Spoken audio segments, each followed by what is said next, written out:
다른 사람의 기쁨에서 자신의 기쁨을 발견하는 것이야말로 행복의 비결이다. 오늘은 철들지 않은 인생이 즐겁다. 이 책을 소개하려고 합니다. 나 자신을 소중하게 여기는 일부터.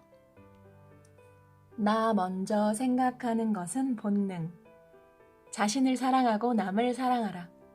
이 말은 제가 제자님들에게 자주 전하고 있는 가르침 중 하나입니다. 보통은 남을 사랑하라가 앞에 나오지만 저는 다릅니다. 자신을 사랑하라가 우선입니다. 왜냐하면 사람의 뇌 구조 때문입니다. 당신이 직장인인데 근무하는 회사가 도산 직전이라고 생각해 봅시다. 그럴 때는 우선 이렇게 마음을 가라앉혀야 합니다. 나는 저축해둔 돈이 이만큼 있고 실업급여도 나온다. 실업급여를 받는 동안 어떻게든 취직 자리를 구할 테니까 나도 우리 가족도 문제없어. 동료들에 대한 걱정은 그 다음입니다. 내가 어떻게 도와야 할까? 그동안 사장님께서 베풀어 주신 은혜를 어떻게 갚아야 하지? 이렇게 생각해야 합니다. 냉정해 보일지 모르지만 먼저 자기 앞가림을 해야 남을 도울 방법이 떠오릅니다. 뇌의 구조가 그렇기 때문입니다. 인간의 뇌는 자신을 먼저 지키는 구조로 만들어졌습니다. 그래서 난 이제 먹고 살만하니 행복해 라고 느껴야 그 다음 순서로 남들도 행복해졌으면 좋겠어 라고 인정을 베풉니다. 자신의 일을 완전히 잊고 지내는 사람을 보면 많은 이들이 정말 대단하다, 존경스러워 라고 생각합니다. 하지만 자기 자신을 사랑하지 않고 남을 사랑하는 일이 가능할 리 없습니다. 설령 가능하다 한들 이는 1층을 짓지 않은 채 2층부터 집을 세우는 격입니다.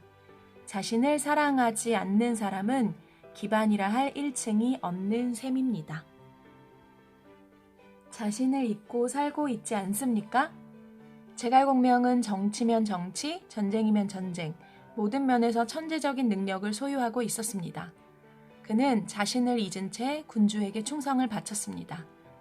그러나 제갈공명이 죽고 나서 남은 것이라고는 미인이라 말하기 힘든 부인과 손바닥만한 밭대기, 뽕나무인지 대추나무인지 모를 나무 한 그루가 전부였다고 합니다. 제갈공명 같은 뛰어난 천재도 자기 자신을 잊으면 천하를 얻지 못합니다. 어째서 자기다움을 잃은 사람은 천하를 얻지 못할까요?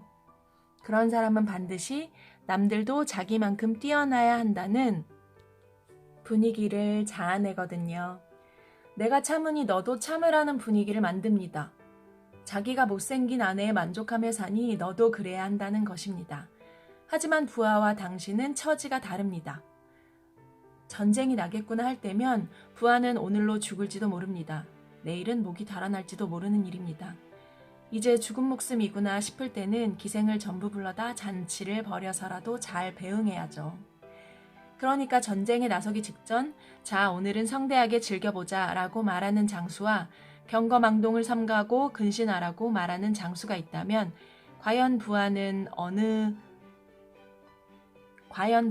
누구를 따를까요? 당연히 성대하게 즐겨보자는 장수를 택하겠지요. 게다가 대장이 소박하고 검소하게 살면 부하도 수수하고 칙칙하게 살아야 하는 분위기가 형성됩니다. 그래서야 인생이 재미있겠어요? 부하들 인생마저 암울해지겠지요. 이제까지의 이런저런 역사를 한번 돌아보세요. 자신을 잊고 다른 목표를 추진했던 사람들은 끝내 자결하거나 불행해졌고 나라까지 망쳐버린 경우도 있으니까요. 인생이 잘 안 풀린다는 사람은 분명 뇌 구조를 무시하고 삽니다. 인생의 성공도 그렇지만 지킨다는 것은 나 자신을 지키는 일부터 시작합니다. 나를 지키고 회사를 지키고 단골을 지키고 나 자신이 중심이 되지 않으면 파문은 밖을 향해 퍼져나가지 못합니다. 때문에 장사에 있어서도 나를 위하고 나서 다른 이들을 위하고 또한 사회에도 도움이 되어야 합니다. 이것이 장사의 순리입니다. 잘 생각해 보세요. 지극히 당연한 일임을 알게 됩니다. 그러니까 세상의 순리를 따르세요. 하늘도 순리를 따르는 사람의 편이니까요. 네, 오늘은 나를 먼저 생각하고 내 스스로가 중심이 되어야 한다는 내용을 함께 읽어봤습니다. 여러분도 자신을 잊지 않고 중요한 존재라고 생각하셨으면 좋겠습니다. 감사합니다.